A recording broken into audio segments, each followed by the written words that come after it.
ქართული დელეგაციის მხრიდან ევროსაბჭოს საპარლამენტო ასამბლეაში მუშაობის შეწყვეტის გადაწყვეტილება შეფასებები მოყვა თბილისში, როგორია პოზიციები პოლიტიკურ სპექტრში. თათია ტაბეშაძე შემოგვიერთდება ახლა აღია ეთერში. თათია გისმენთ.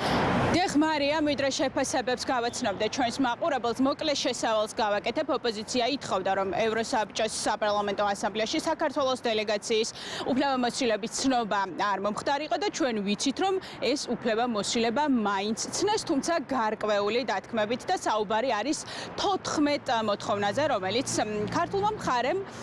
ევროსაბჭოს საპარლამენტო ასამბლეის მოთხოვნით უნდა შეასრულოს აპრილამდე. ამ მოთხოვნებს შორის არის მათ შორის პატიმრების გათავისუფლების საკითხი, რომლებიც დაკავებულები არიან ბოლო დროს ანტისამთავრობო აქციებზე და ასევე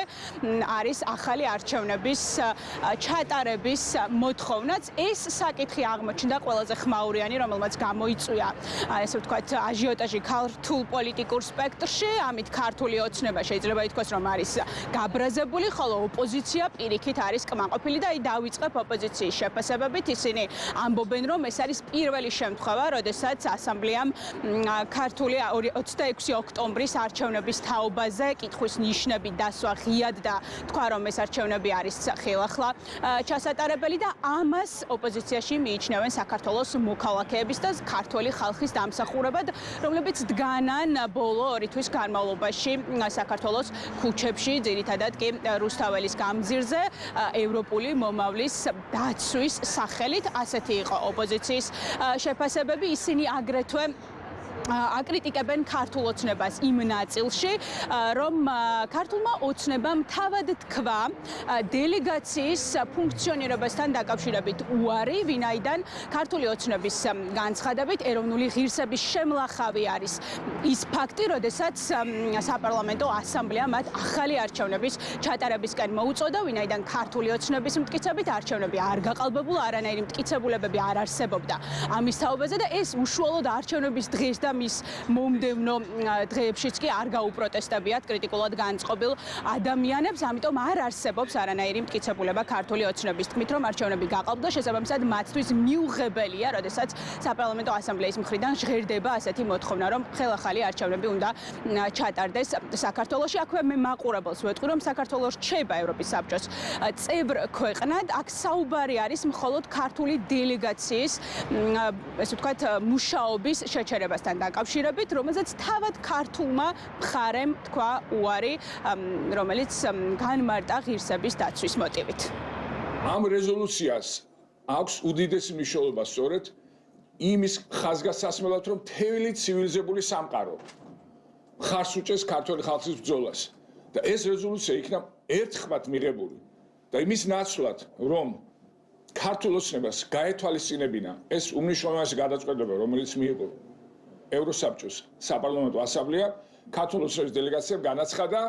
რომ მონაწილეობას არ მიიღებს საპარლამენტო ასამბლეის მუშაობაში. და ეს არის სწორედ ის რეალობა,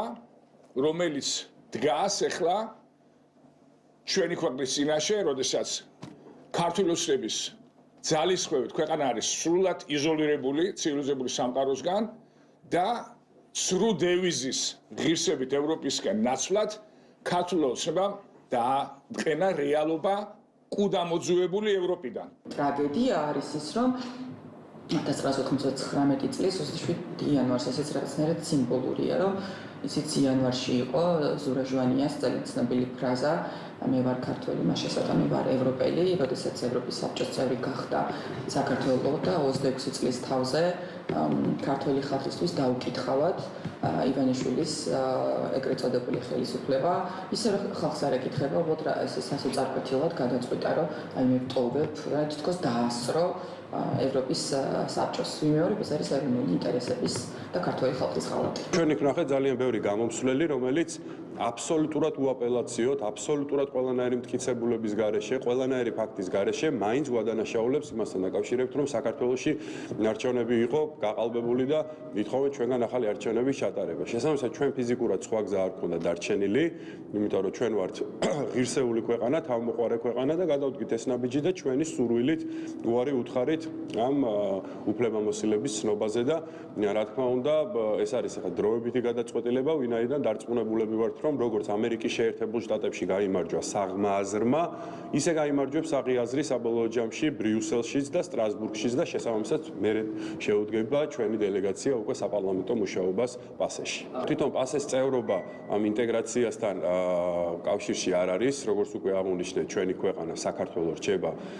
ევროპის საბჭოს წევრ ქვეყნად და ძალიან კარგი ურთიერთობა გვაქვს ბატონ ბერსესთან, ალან ბერსესთან, რომელიც მოგეხსენება ჩამობრძანებული იყო ცოტა ხნის წინ და ძალიან კონსტრუქციული შეხვედრები ჰქონდა მასთან და ის საკითხიც, რომელიც ამ განხილვებშიც მონაწილეობდა, ისევ ეს გამჭვირვალობის კანონთან დაკავშირებული თემა, ჩვენ შეთანხმებულები ვართ ბატონ ბერსესთან, რომ შეიქმნება სამუშაო ჯგუფები და ვიმსჯელებთ უკვე თუ რა ნაწილში არ შეესაბამება მათი გადმოსახედიდან ეს კანონი ევროპულ ღირებულებებს და რა თქმა უნდა თუ ისინი დაგვისაბუთებენ, ჩვენ მზად ვართ, რომ ამ კანონში რაღაცა ცვლილებების შეტანა მოვახდინოთ. როდის განაახლებს საქართველოს დელეგაცია ევროსაბჭოს საპარლამენტო ასამბლეის ფორმატში მუშაობას ამ შეკითხვასთან დაკავშირებით ქართული ოცნების კომენტარებიდან გამომდინარე პასუხი ასეთია, რომ ეს არის დამოკიდებული ამერიკის ახალი პრეზიდენტის დონალდ ტრამპის გავლენების გაძლიერებაზე და დიპ სტეითის დამარცხებაზე, ვინაიდან ქართული ოცნების წევრების განცხადებით, სწორედ დიპ სტეითის გავლენები არის გაძლიერებული ახლა უკვე ამ ევროპაშიც და აღნიშნული რეზოლუციაც, რომელიც იქნა გარკვეული დათქმებით მიღებული ევროსაბჭოს საპარლამენტო ასამბლეის მხრიდან, ეს არის ასევე დიპ სტეითის გამოძახილი. თეთრ აბეშაძე საუბრობდა პირდაპირ ეთერში.